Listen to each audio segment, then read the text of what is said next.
a simple logic here, sir. Accusing me of whimsically. Mr. Chair, General Karamat, Yes, sir. we're Yes, not Congressman. accusing you here. Be careful of your words.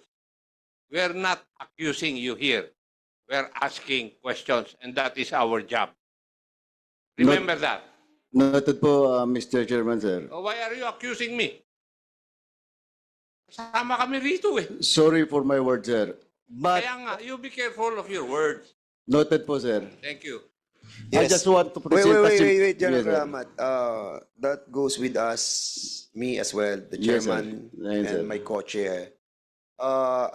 Actually, naunahan lang ako ni Chairman Akop. I was offended by your words. I'm sorry, Your Honor, I was sir. really offended. Yes, sir. Be careful. We're trying to ferret out the truth because there's an instruction from the president and the speaker. And the speaker told us to ferret the truth.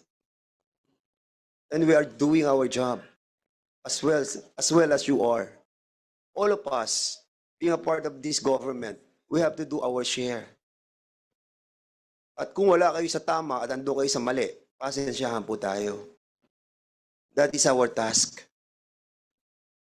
Thank you.